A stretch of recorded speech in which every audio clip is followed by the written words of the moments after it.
Hello' friends, অসমীয়া পাকঘৰলৈ সকলোকে আদৰণি জনাইছোঁ। আজি মই মাছৰ মাথা আৰু বেঙেনাৰ ভাজি এখন আপোনালোকক দেখাম। যদি আপোনালোকে চাই ভাল পায় তেন্তে লাইক, কমেণ্ট, শ্বেয়াৰ আৰু ছাবস্ক্ৰাইব কৰিব নাপাহৰিব। তেন্তে চাই লওঁ আহক কেনেকৈ বনাই। মাছৰ পেটুৰ ৰেচিপি এটা দেখাম বেঙেনাৰ লগত বনাই।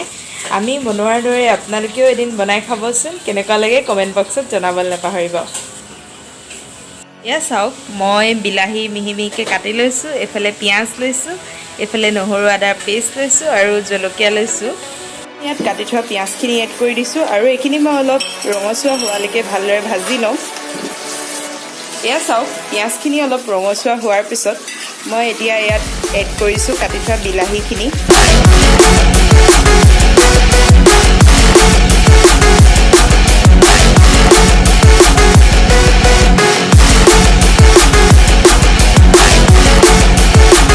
এয়া চাওক, বিলাহীখিনি গলাৰ পিছত মই ইয়াত এড কৰিম নহৰু আদাৰ পেষ্টখিনি।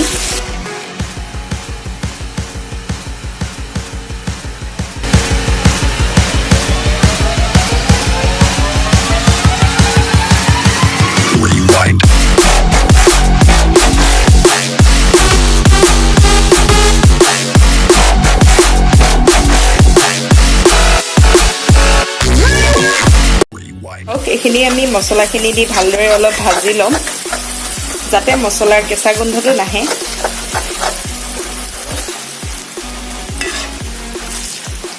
এতিয়া মই এইখিনি ভালদৰে ভাজি লোৱাৰ পিছত ইয়াত মই এতিয়া জলকীয়া এড কৰি দিম।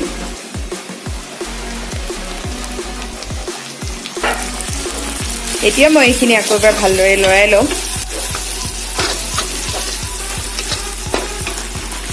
এতিয়া মই ইয়াত বেঙেনাখিনি দি দিম।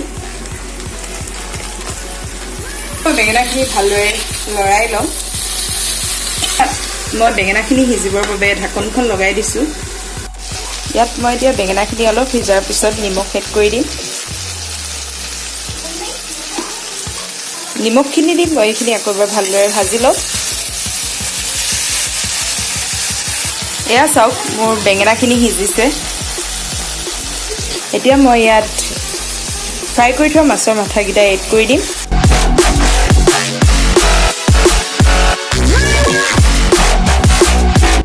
এতিয়া এয়া চাওক, মই অলপ এইখিনি লৰাই ল'ম। এতিয়া মই এইখিনি ঢাকি থৈ দিম।